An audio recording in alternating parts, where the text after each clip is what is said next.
বর্তমান 70% লোকেরই কিন্তু মোবাইল ফোনে চার্জ থাকে না। তো এটা কি কারণে হয় বা এটা সমাধান কি, আজকে এই ভিডিওতে আপনাদেরকে সম্পূর্ণটা দেখানো হবে। তো ভিডিওটি কেউ স্কিপ করবেন না, সম্পূর্ণটা দেখতে থাকুন। তো আমরা এটা দেখানোর জন্য সরাসরি হোম স্ক্রিনে চলে যাব। তো হোম স্ক্রিন থেকে আপনাদেরকে দেখিয়ে দেব যে কি কি কারণে আমাদের মোবাইল ফোনে চার্জ থাকে না। আর দেরি না করে আমরা ফোনের হোম স্ক্রিনে চলে যাই। তো যাওয়ার আগে বলি, যারা এই চ্যানেলে নতুন দর্শক আছেন, চ্যানেলটি সাবস্ক্রাইব করে রাখবেন আর পাশে থাকা বেল আইকন বাটনটি বাজিয়ে দিবেন, যাতে করে এরকম ইম্পর্টেন্ট ভিডিওগুলো আপনাদের কাছে সবার আগে পৌঁছে যায়। তো আপনাদেরকে দেখিয়ে দিই যে কি কি কারণে আমাদের ফোনে চার্জ দ্রুত শেষ হয় এবং চার্জ থাকে না। তো আমাদের প্রথম যে কারণটা হচ্ছে সেটা হচ্ছে, আমরা যদি একটা অ্যাপ্লিকেশন আনইনস্টল করে দেই, সেই অ্যাপ্লিকেশনটা কিন্তু থেকে যায়। তো ওই অ্যাপ্লিকেশনটা কিন্তু আমাদের চার্জ খাইতে থাকে। তো কিভাবে খায় এবং এই অ্যাপ্লিকেশনটা কোথায় থাকে আপনাদেরকে দেখিয়ে দেই। তো এই জন্য সরাসরি চলে আসবেন আপনার প্লে স্টোরে।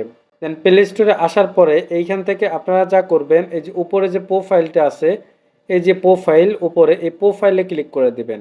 প্রোফাইলে ক্লিক করার পরে আপনাদের সামনে এরকম একটি ইন্টারফেসে নিয়ে আসবে। দেন এইখান থেকে দেখতে পারবেন যে ম্যানেজ অ্যাপ অ্যান্ড ডিভাইস, এটার উপরে ক্লিক করে দিবেন।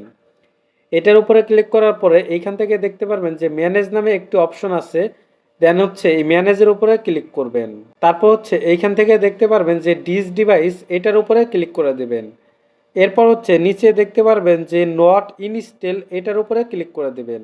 এটার উপরে ক্লিক করার পরে এইখান থেকে আপনি যত অ্যাপ আনইনস্টল করছেন সেই অ্যাপগুলো এখান থেকে ডিলিট করে দিবেন। এর জন্য কি করবেন, এই টিক মার্ক দিয়ে দিবেন।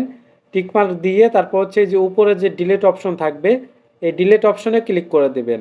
তো ডিলিট করার পরে আপনাদের এই অ্যাপসটা আর চার্জ খাবে না, মানে একদম ডিলিট হয়ে গেছে।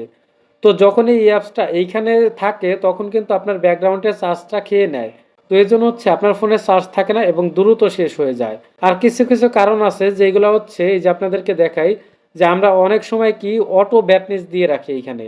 যদি আমরা অটো ব্যাটনেস দিয়ে রাখি সেক্ষেত্রে কিন্তু আমাদের এই যে এটা আপ ডাউন করে, এটা কিন্তু আপ ডাউন করে, সেক্ষেত্রে আমাদের চার্জটা কিন্তু দ্রুত শেষ হয়ে যায়। তারপর আমরা কি করি, এই যে ডিসপ্লেতে অনেক ফিচার দিয়ে রাখি। তো এই ফিচারগুলা যদি আমরা দিই সেক্ষেত্রে কিন্তু আমাদের ফোনের চার্জটা অনেকটা খেয়ে নেয়। তো এই জন্য আমাদের ফোনের চার্জটা দ্রুত শেষ হয়ে যায়। এবং তারপর আমাদের যে বাড়তি অ্যাপসগুলো আছে সেগুলা কি আমরা আনইনস্টল করে দেবো। আমাদের ফোনে যেগুলো দরকার নেই, যেরকম বিভিন্ন গেমস আছে বা আপনার যে সব অ্যাপস কাজে লাগবে না, সেই সব কি করবেন, আপনারা আনইনস্টল করে দেবেন। তাহলে আগে থেকে আপনার ফোনটা চার্জ বেশি যাবে। তারপর কি করবেন, আপনাদের ফোনের যে উপরের আপনার ব্লুটুথ হটস্পট, এইগুলা কি করবেন, আপনারা বন্ধ করে রাখবেন সব সময়। তারপর লোকেশন, আপনারা যদি লোকেশন অন করে রাখেন সেক্ষেত্রে কিন্তু আপনার লোকেশনে অনেকটা চার্জ খেয়ে নেয়। তো এর জন্য লোকেশনটা অফ করে রাখবেন। তো এই সব কাজ যদি আপনারা করেন তাহলে আপনার ফোনের চার্জটা কিন্তু একটু কম খাবে। তো আশা করি সবাইকে বুঝাইতে পারছি।